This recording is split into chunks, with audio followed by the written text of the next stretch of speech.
What is human rights? So, human rights are moral principles or norms for certain standards of human behavior and are regularly protected in municipal and international law. So, human rights, it is the rights of all the people or the person to have a freedom in living in the world. And these human rights was protected by the international law to avoid any unnecessary violence. So, first characteristics of human rights was human rights are universal. Human rights are universal because all of us was born with the same rights even we are not in the same gender or race or the religious, cultural or ethnic background. Human rights are for all the people who live in the world even in different class of people.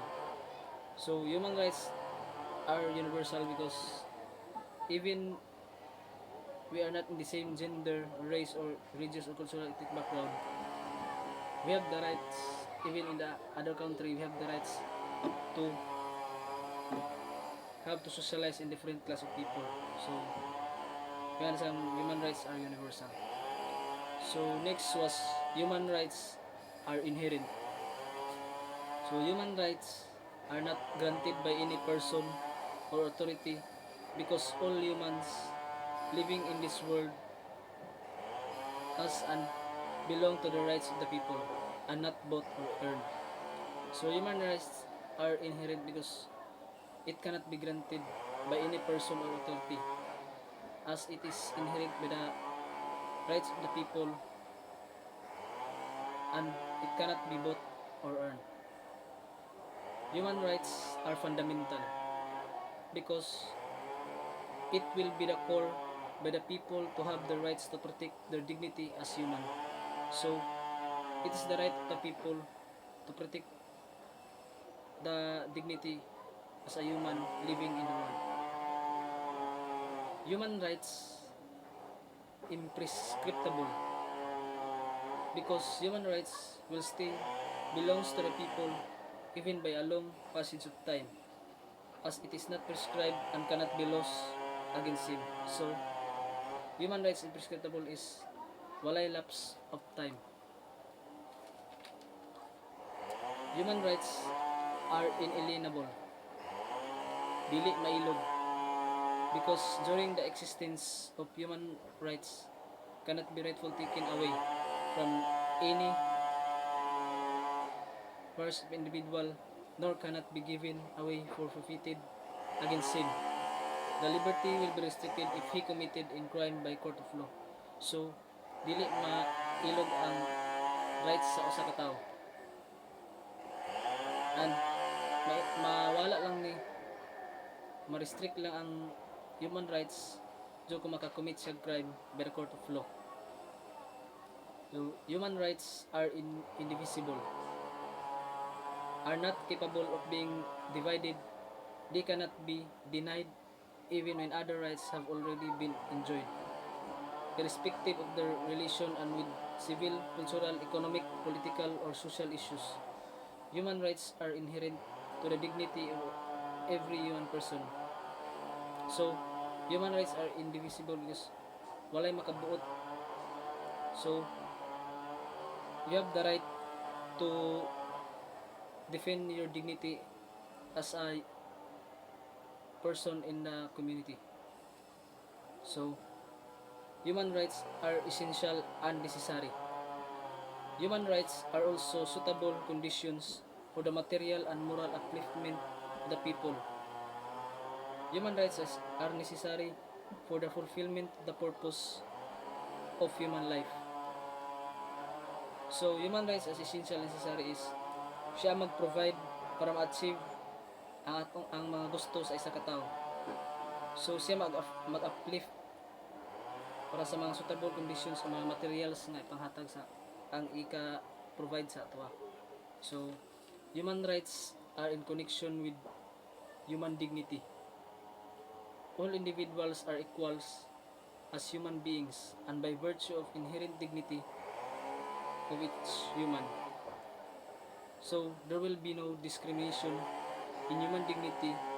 So, human dignity should be maintained.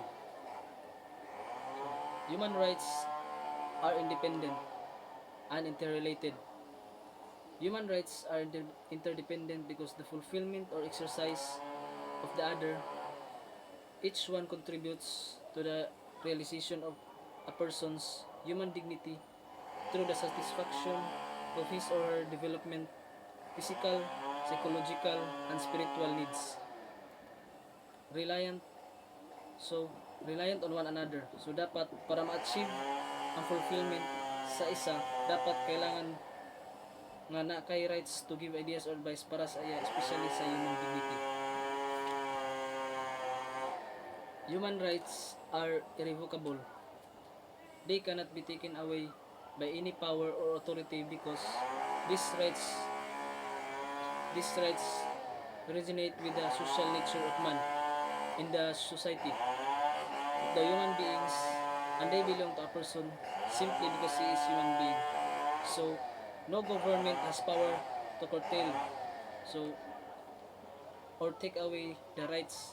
So dili pwede kwaon sa imo ang rights as a member of the society. Human rights are participative and inclusive. All people have the right to participate in and access information relating to the decision-making processes to affect their lives and well-being. So, next, human rights are never absolute.